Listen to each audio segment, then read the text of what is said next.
નમસ્કાર, ગ્લોબલ એક્સપ્રેસમાં તમારું સ્વાગત છે. હું આપની સાથે ચેતન. આજના અમેરિકાના તારીખ 31 મે 2026ના મુખ્ય સમાચારોની આપણે વાત કરીશું. અમેરિકામાં રહો છો, અમેરિકાના રોજના અપડેટ જાણવા માટે ગ્લોબલ એક્સપ્રેસને સબસ્ક્રાઇબ કરવાનું ચૂકતા નહીં. આજના અમેરિકાના મુખ્ય સમાચારોની જો આપણે વાત કરીએ તો અમેરિકામાં ગ્રીન કાર્ડની રાહ જોતા ભારતીયો માટે મોટા આંચકા સમાન સમાચાર સામે આવી ગયા છે. શું દાયકાઓ સુધી લંબાઈ જશે તમારો જે આવવાનો વારો છે તે? જાણો અચાનક જ આવેલ આ ચિંતાજનક અપડેટ પાછળનું અસલી રહસ્ય શું છે, તેમની ચર્ચા કરીશું. આ પછીના સમાચારોની આગળ વાત કરીએ તો યુ વિઝા કૌભાંડમાં જેલ ભેગા થયેલા ગુજરાતી ચંદ્રકાંત પટેલે કોર્ટમાં ગુનો સ્વીકારતા ફફડાટ મચી ગયો છે. કરોડોની સંપત્તિ જપ્ત થશે. હવે કોનો વારો આવશે? અને સેંકડો ગુજરાતીઓ પર લટકતી ડિપોર્ટેશનની તલવારનું સસ્પેન્સ ખુલવાનું છે. તેમાં વારો તમારો આવે કે નહીં, તેમની ચર્ચા કરીશું. આ પછીના સમાચારોની આગળ વાત કરીએ તો અમેરિકામાં $95 લાખ જુગાર અને મની લોન્ડરિંગ કૌભાંડના ગુજરાતી તુષાર પટેલની ધરપકડ. મનોરંજન આર્કડની આડમાં ચાલતા કાળા કારોબારના પર્દાફાશથી અનેક મોટા માથાઓના જીવ અદ્ધરતાલ થયા છે. આ બધા જ સમાચારોની આપણે વિગતે ચર્ચા કરીએ. આપ જોતા રહો ગ્લોબલ એક્સપ્રેસ.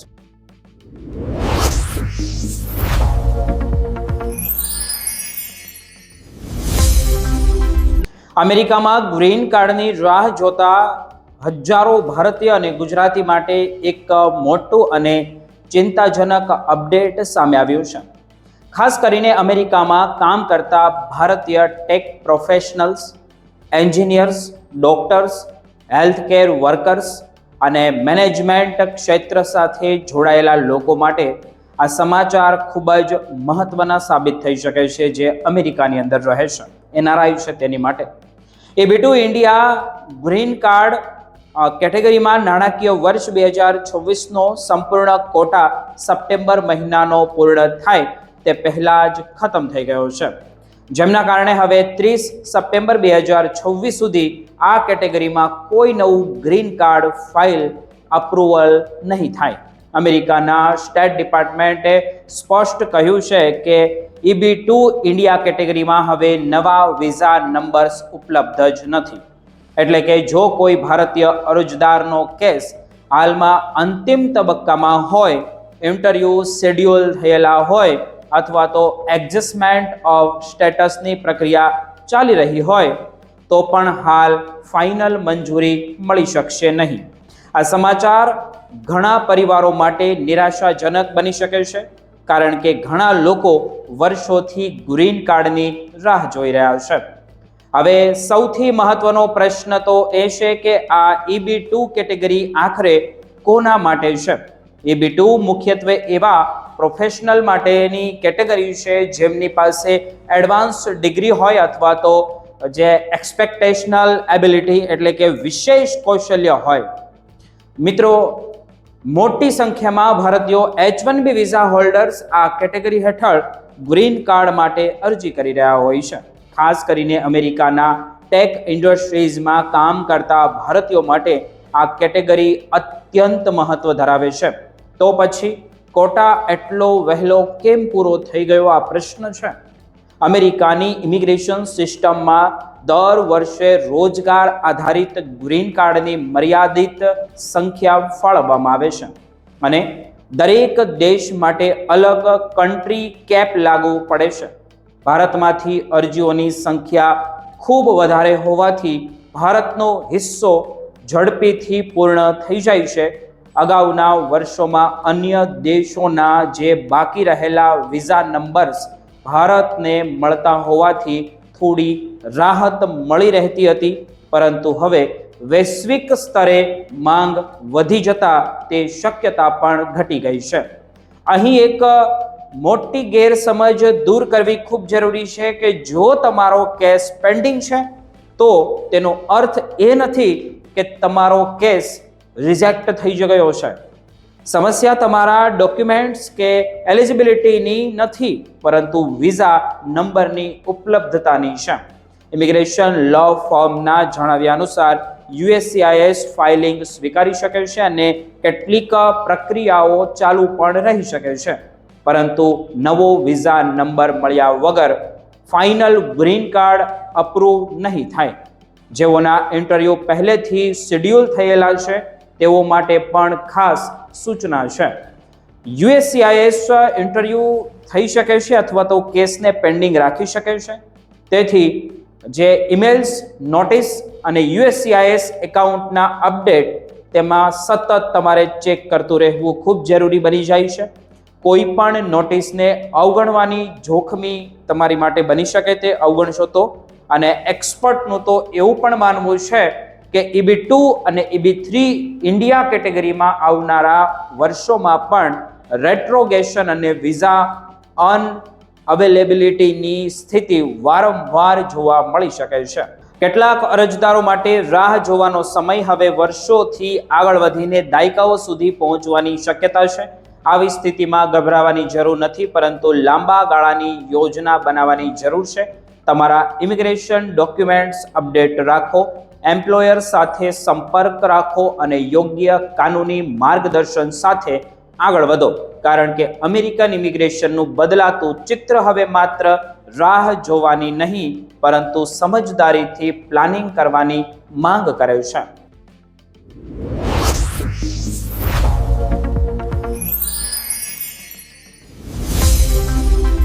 અમેરિકામાં ઇમિગ્રેશન ફ્રોડ સામે ચાલી રહેલી સૌથી મોટી કાર્યવાહીમાંથી એક કેસ હવે મોટો વળાંક લઈને આવ્યો છે.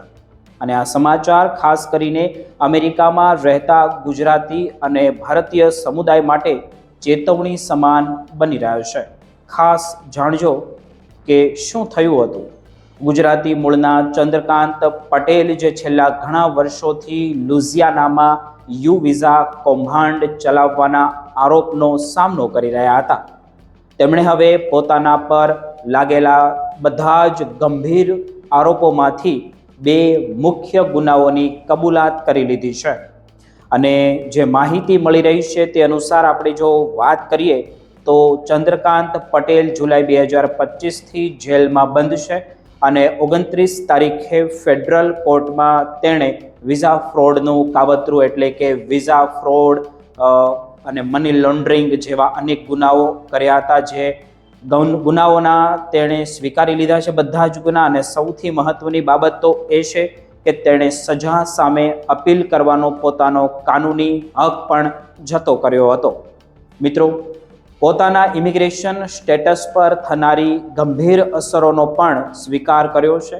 હવે અમેરિકાની કોર્ટ 10 સપ્ટેમ્બરના રોજ તેને સજા સંભળાવશે અને કાનૂની નિષ્ણાંતોના જણાવ્યા અનુસાર જોઈએ તો આપણે તેને 15 વર્ષ સુધીની જેલ તથા $5 લાખ સુધીનો ભારે દંડ થઈ શકે છે. આ કેસને વધુ ગંભીર બનાવતી વાત તો એ છે કે ચંદ્રકાંત પટેલ પોતે પણ અમેરિકામાં ગેરકાયદેસર રીતે રહેતો હતો. તપાસ એજન્સીઓના દાવા મુજબ તેણે 2023 દરમિયાન ખોટી રીતે યુ વિઝા મેળવ્યા હતા. અને જો આખું કૌભાંડ બહાર ન આવ્યું હોત તો આગળ ગ્રીન કાર્ડ માટે પણ તેમણે અરજી કરવાની તૈયારીઓ કરી દીધી હોત. કોર્ટના દસ્તાવેજો મુજબ આપણે જોઈએ તો જે ફ્લાઇટ રિસ્ક, એટલે કે દેશ છોડીને ભાગી જવાની સંભાવના ધરાવતો હોવાથી તેને બોન્ડ પર મુક્ત કરવામાં આવ્યો નથી. જેલની સજા ઉપરાંત હવે તેની અમેરિકામાં ઊભી કરેલી સંપત્તિ પણ સરકાર જપ્ત કરશે. લુઝિયાનામાં આવેલી તેની 5 પ્રોપર્ટીઓ પર હક હવે સમાપ્ત થઈ જશે. તેના 8 બેંક ખાતાઓ સરકાર દ્વારા કબજે લેવામાં આવી ગયા છે, જેમાંથી કેટલાક ખાતાઓમાં રોકડ રકમ હોવાનું સામે આવ્યું છે. સાથે જ $64,000 વધુની જે સર્ટિફિકેટ ઓફ ડિપોઝિટ, 1 પાઉન્ડ જેટલી સોનાની લગડીઓ અને લગભગ 50 જેટલા ઝવેરાતના આઇટમ્સ, તેમજ લેન્ડ રોવર અને ટોયોટાની એક ગાડી છે, જેમાં વાહનો પણ તેમાં બધા જ તેમના જપ્ત કરવામાં આવ્યા છે. તપાસમાં વધુ ચોંકાવનારી વિગતો પણ બહાર આવી છે. આરોપ એવો છે કે ચંદ્રકાંત પટેલ સ્થાનિક પોલીસ અધિકારીઓને લાંચ આપીને ફેક રોબરી એટલે કે ખોટી લૂંટના બનાવો ગોઠવતો હતો.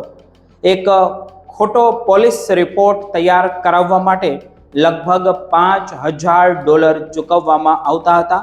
આ કેસમાં કુલ 5 આરોપીઓ છે અને જેમાંથી ચંદ્રકાંત સહિત 4 લોકોએ ગુનો કબૂલ કર્યો છે, જેમાં 3 પોલીસ અધિકારીઓ પણ સામેલ હોવાનું કહેવાઈ રહ્યું છે. તપાસ એજન્સીઓનું એવું કહેવું છે કે આ કૌભાંડ લગભગ 10 વર્ષથી ચાલી રહ્યું હતું અને સેંકડો લોકોને ફેક રોબરીના આધારે યુ વિઝા આપવામાં આવ્યા હતા. મિત્રો, ખાસ વાત તો એ છે કે મોટાભાગના જે ક્લાયન્ટ્સ ગુજરાતીઓ હોવાનું સામે આવ્યું છે અને ડિપાર્ટમેન્ટ ઓફ જસ્ટિસ દ્વારા 2022 થી 2024 વચ્ચે તેની સાથે જોડાયેલા કેટલાક ગુજરાતી નામો પણ જાહેર કરાયા છે અને આવા લાભાર્થીઓને ગયા વર્ષથી USCIS તરફથી નોટિસ મળવા લાગી છે. કાનૂની નિષ્ણાતો એવું માને છે કે હવે આવા કેસમાં માત્ર સ્ટેટસ રદ થવાનું જ નહીં, પરંતુ જેલ અને ડિપોર્ટેશનનો ખતરો પણ તેમની માટે વધી ગયો છે. આ વચ્ચે ન્યુયોર્કના રામ પટેલ સાથે જોડાયેલા સમાન ફ્રોડ કેસ પણ ચિંતા વધારી દે તેવા છે. હાલની ઇમિગ્રેશન સરકાર અને ફ્રોડ અને ગેરકાયદેસર સ્ટેટસ સામે વધુ આક્રમક વલણ પણ અપનાવી રહી છે અને તેથી આવા કેસમાં સંડોવાયેલા લોકો માટે આગળનો રસ્તો વધુ ને વધુ મુશ્કેલ બનતો દેખાઈ રહ્યો છે.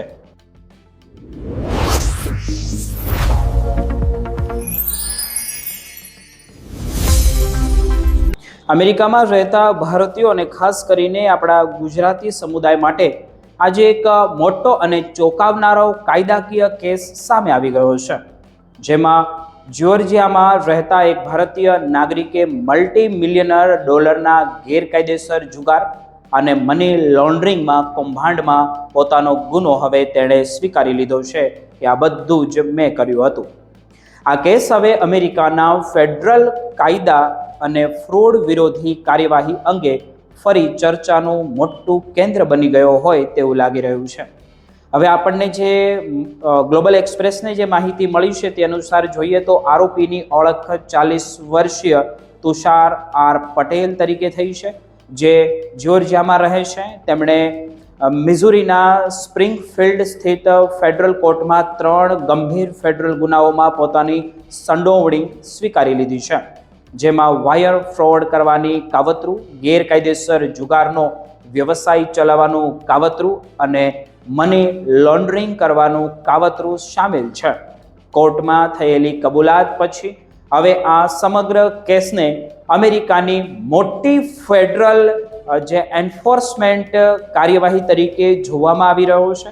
સરકારી દસ્તાવેજો અનુસાર આપણે જોઈએ તો આ ગેરકાયદેસર નેટવર્ક દ્વારા અંદાજે $9.5 મિલિયન એટલે કે લગભગ $95 લાખ કુલ કમાણી કરવામાં આવી હતી. તપાસમાં સામે આવ્યું છે કે આ વ્યવસાયો સામાન્ય મનોરંજન કેન્દ્રો અથવા તો ઇન્ટરનેટ એમ્યુઝમેન્ટ આર્ક્સ તરીકે રજૂ કરવામાં આવતા હતા, પરંતુ અંદરથી તે ગેરકાયદેસર જુગારના અડ્ડા તરીકે કામ કરતા હતા અને સ્કિલ ગેમ આર્ક્સ અને એડલ્ટ આર્ક્સ નામે ચલાવતા આ સ્થળોમાં ચાન્સ આધારિત ગેમ્સ, જુગારના સાધનો અને સ્લોટ મશીનોનો ઉપયોગ થતો હતો, જે મિઝુરી સ્ટેટ તેમજ ફેડરલ બંને કાયદાઓનું ઉલ્લંઘન ગણાય છે. તપાસ અનુસાર આપણે જોઈએ તો આ ગેરકાયદેસર ઓપરેશન જુલાઈ 2022 થી લઈને મે 2025 સુધી સાઉથ વેસ્ટ મિઝુરીના અલગ અલગ વિસ્તારોમાં ચાલતું હતું. આ વ્યવસાયને કાયદેસર દેખાડવા માટે સ્થાનિક કર્મચારીઓની ભરતી પણ કરવામાં આવી હતી, જેથી સમગ્ર કામગીરી જે હોય તે એક સામાન્ય બિઝનેસ ચાલતો હોય તેવી આપણે તેમને લાગી શકે એટલે તો બતાવી શકે આગળ. પરંતુ ફેડરલ તપાસ દરમિયાન નાણાકીય વ્યવહારો, ઓપરેશનલ રેકોર્ડ અને ગેરકાયદે આવકના પુરાવાઓ સામે આવતા સમગ્ર નેટવર્કનો પર્દાફાશ થઈ ગયો હતો. મિત્રો, તેમાં હવે આગળ શું થયું તેમની વાત કરીએ. આ કેસમાં માત્ર તુષાર પટેલ જ નહીં પરંતુ કુલ 9 લોકોને આરોપી બનાવવામાં આવ્યા હતા. 14 મે 2025ના રોજ સ્પ્રિંગફિલ્ડની ફેડરલ ગ્રાન્ડ જ્યુરી દ્વારા 72 કાઉન્ટરનું જે સુપર સિલિન્ડર ઇન્ડિકમેન્ટ બહાર પાડવામાં આવ્યું હતું, જેમાં વાયર ફ્રોડ, ગેરકાયદેસર જુગાર ચલાવવાનું કાવતરું અને ગેરકાયદે વ્યવસાય ઓપરેટ કરવાના ગંભીર આરોપો તેમાં સામેલ હતા. સાથે સાથે કેટલાક આરોપીઓ સામે મની લોન્ડરિંગ અને વધારાના વાયર ફ્રોડના ચાર્જીસ પણ લગાવવામાં આવ્યા હતા. તુષાર પટેલે કોર્ટમાં સ્વીકાર્યું કે તેમણે ગેરકાયદેસર કમાણીના નાણાંને છુપાવવા અને જે લોન્ડર કરવા માટે નાણાકીય વ્યવહારોમાં સીધી ભાગીદારી કરી હતી. હવે જો સજાની વાત કરીએ તો હવે બહાર આવ્યું છે કે કેટલી સજા થશે. તે ફેડરલ કાયદા મુજબ વાયર ફ્રોડના કાવતરા માટે 20 વર્ષ સુધીની જેલ, ગેરકાયદેસર જુગારના કાવતરા માટે તેમને 5 વર્ષ સુધીની જેલ થશે અને મની લોન્ડરિંગના કાવતરા માટે ફરી 20 વર્ષ સુધીની સજાની જોગવાઈ છે. જો કે આખરી સજા કોર્ટ દ્વારા ગાઈડલાઇન્સ અને અન્ય કાનૂની પરિબળોના આધારે નક્કી થશે. હાલમાં યુએસ પ્રોબેશન ઓફિસ દ્વારા પ્રી સેન્ટેન્સ ઇન્વેસ્ટિગેશન ચાલી રહ્યું હોવાથી સજા સંભળાવવાની તારીખ હજી જાહેર કરવામાં આવી નથી. આ હાઈ પ્રોફાઇલ કેસની તપાસ હોમલેન્ડ સિક્યુરિટી ઇન્વેસ્ટિગેશન, FBI અને IRS ક્રિમિનલ ઇન્વેસ્ટિગેશન અને સ્પ્રિંગફિલ્ડની પોલીસ ડિપાર્ટમેન્ટ અને મિઝુરી સ્ટેટ હાઈવે પેટ્રોલ સહિત અનેક એજન્સીઓ આમાં સંયુક્ત છે અને તપાસ હજી વધારે કરી રહી છે. જસ્ટિસ ડિપાર્ટમેન્ટનું એવું કહેવું છે કે આ કાર્યવાહી ફેડરલ ફ્રોડ અને નાણાકીય ગુનાઓ સામે ચાલી રહેલા વિશાળ અભિયાનોનો ભાગ છે. આ કેસ હવે માત્ર એક વ્યક્તિની કબૂલાત નથી, પરંતુ અમેરિકામાં ગેરકાયદેસર નાણાકીય નેટવર્ક સામે સરકારના કડક સંદેશા તરીકે પણ જોવામાં આવી રહ્યો છે. આગળ શું થશે, કેટલી સજા થશે, તેમની અમે તમને અપડેટ ગ્લોબલ એક્સપ્રેસ દ્વારા આપતા રહીશું.